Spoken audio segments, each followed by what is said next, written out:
ನಿಮಗೆ 8:30 ಆಸುಪಾಸು ಸಮಯದಲ್ಲಿ S P ಮತ್ತು ಐ ಜಿ ಇಬ್ಬರು ಕೂಡ ನಮ್ಮ ಮನೆ ಹತ್ರ ಬಂದರು. ತಾವೆಲ್ಲ ನೋಡಿರ್ತೀರಿ ನೀವು, ಬಂದರು. ಅವನು ಭರತ್ ರೆಡ್ಡಿನ ಬಿಟ್ಟಿದ್ದಾರಲ್ಲಿ D S P A S P ಅವರಿಬ್ಬರು ಪೊಲೀಸರು ಎಸ್ಕಾರ್ಟ್ ತಗೊಂಡು ಇಲ್ಲಿಗೆ ಬಂದುಬಿಟ್ರು.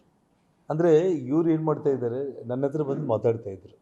ಸರ್, ನಮಗೆಲ್ಲ ಅರ್ಥ ಆಗಿದೆ, ನಿಮ್ಮದೇನು ತಪ್ಪಿಲ್ಲ, ಅವ್ರು ನಿಮ್ಮ ಮನೆ ಮೇಲೆ ಬಂದಿದ್ದು ತಪ್ಪು, ತಾವು ದಯಮಾಡಿ ಮನೆ ಒಳಗಡೆನೇ ಇರ್ರಿ, ಹೊರಗಡೆ ಬರಲಿಕ್ಕೆ ಹೋಗಬೇಡ್ರಿ ಅಂತೇಳಿ ನನಗೆ ಮತ್ತು ಶ್ರೀರಾಮುಲ್ಗೆ, ಸೋಮಶೇಖರ್ ರೆಡ್ಡಿ ಅವರಿಗೆ ಎಲ್ಲ ಬಂದು ನಮ್ಮನ್ನು ಕನ್ವಿನ್ಸ್ ಮಾಡ್ತಾ ಇದ್ದಾರೆ. ಯಾರು ಎಸ್ ಪಿ ಐ ಜಿ. ನಾನು ಹೇಳಿದೆ, ನಾನು ನಮ್ಮ ಮನೆ ಕಾಂಪೌಂಡಲ್ಲಿ ಇದ್ದೀನಿ ಅಂತಂದೇನೆ. ತಮಾಷೆ ಏನು ಗೊತ್ತಾ ನಿಮಗೆ, ಎಸ್ ಪಿ ಐ ಜಿ ನಾನು ಶ್ರೀರಾಮುಲು ನಾವೆಲ್ಲರಲ್ಲಿ ಮಾತಾಡೋ ಸಮಯದಲ್ಲೇ ಟಪ್ ಅಂತ ಬಂದು ಒಂದು ಕಲ್ಲು ಬಿತ್ತು ಇಲ್ಲಿ ನಮ್ಮ ಮನೆ ಗೇಟ್ ಹತ್ರ. ಅಲ್ಲಿಂದ ನಿಮಗೆ, ಯಾಕೆಂದರೆ ಮಾಳಿಗೆ ಮೇಲಿಂದ ಎಸ್ತಾ ಇದ್ದರು.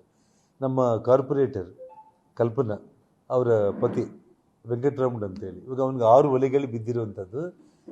ನಾನು ಆವಾಗಲೇ ನಾನು ಎಸ್ ಪಿಗೆ ಹೇಳಿದೆ, ನೀವು ಐ ಜಿ ಇಲ್ಲಿ ಬಂದು ನಮ್ಮ ಮನೆ ಹತ್ರ ನನ್ನ ಶ್ರೀರಾಮುಲು ಹತ್ರ ಮಾತಾಡ್ತಾ ಇದ್ದೀರಿ, ಅಲ್ಲಿ ನೋಡ್ರಿ ಏನಾಗ್ತಾ ಇದೆ, ಫಸ್ಟ್ ಹೋಗಿ ಅಲ್ಲಿ ಕಂಟ್ರೋಲ್ ಮಾಡಿರಿ ಅಂತೇಳಿ. ಅಷ್ಟೊತ್ತಿಗೆ ಭರತ್ ರೆಡ್ಡಿ ನಮ್ಮ ಮನೆ ಬಂದು ನಿಂತ್ಕೊಂಡ್ಬಿಟ್ಟ.